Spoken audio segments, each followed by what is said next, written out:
क्या डायलिसिस शुरू होने का मतलब जिंदगी खत्म होना है?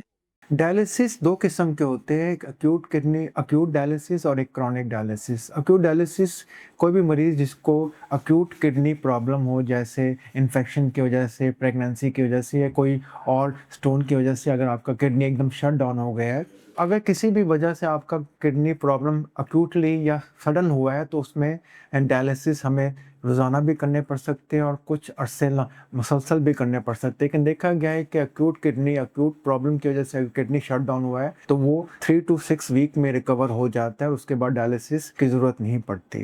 लेकिन अगर आपको कोई क्रॉनिक इशू चल रहा है, जैसे डायबिटीज़, ब्लड प्रेशर या रीनल स्टोन बार-बार होता है या कोई और मसला जो क्रॉनिक चल रहा है, बहुत अरसे से चल रहा है, तो उसकी वजह से अगर गुर्दा आपका कमज़ोर है और 3 महीने या उससे ज़्यादा कमज़ोर है, तो अगर आपका डायलिसिस शुरू होते हैं तो देखा गया कि मोस्टली वो परमानेंट डायलिसिस होते हैं, मुसलसल डायलिसिस करने पड़ते हैं, क्योंकि जिस्म में क्रॉनिक बीमारी की वजह से जो गुर्दा कमज़ोर होता है उसकी वजह से जो ज़हर फैलता है वो रिकवर नहीं होता और गुर्दा इतना कैपेबल नहीं रहता आपके जिस्म में जो ज़हर बनता है उसको निकाल सके। तो ऐसे कंडीशन में मुसलसल डायलिसिस ही करने पड़ते हैं। इसके बावजूद कुछ कंडीशन ऐसी होती है जिसमें आपका गुर्दा कमज़ोर भी होता है, लेकिन उसके ऊपर सुपर इम्पोज कोई इन्फेक्शन हो गई है या कोई आपने दवाई ऐसी खा ली है जिसकी वजह से गुर्दा पहले भी कमज़ोर था, बहुत ज़्यादा कमज़ोर हो गया है। ऐसे भी मरीज़ों में अगर प्रॉपर ट्रीटमेंट दी जाए, इन्फेक्शन या कोई भी ड्रग का रिएक्शन है या कोई भी मसला चल रहा है उसको बर वक्त ट्रीट किया जाए तो कुछ अर्सा डायलिसिस करने के बावजूद गुर्दा वापस रिकवर हो जाता है या ऐसे काबिल हो जाता है कि कुछ जहर जिस्म में बनता है उसको कुछ एडुकेटली निकाल सके ताकि आपको कोई प्रॉब्लम या मसला ना हो। ऐसे मरीजों में दवाइयाँ चलती रहती है, गुर्दा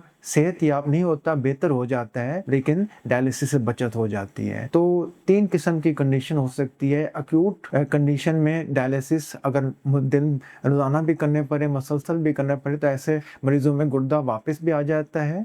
दूसरी कंडीशन में अगर आपका गुर्दा पहले से कमज़ोर है और उसके बावजूद कोई इन्फेक्शन या किसी और वजह से गुर्दे पे असर हुआ है तो ऐसे कंडीशन में भी डायलिसिस से बचत हो जाती है। अब वापस गुर्दा नॉर्मल पे या जिस औकात में पहले था वहाँ पे आ जाता है। लेकिन कुछ कंडीशन होती है जिसमें अगर 3 महीने या 3 महीने से ज़्यादा आपका गुर्दा मुसलसल ख़राब रहे और इस काबिल ना रहे कि ज़हर ना निकाल सके तो उस कंडीशन में मुसलसल डायलिसिस करना पड़ता है। मेरा नाम डॉक्टर अहमद एयाज है। मैं consultant nephrologist, kidney transplant physician हूँ। जिन्ना मेडिकल कॉम्प्लेक्स और साहिवाल टीचिंग हॉस्पिटल से मुंसलिक हूँ।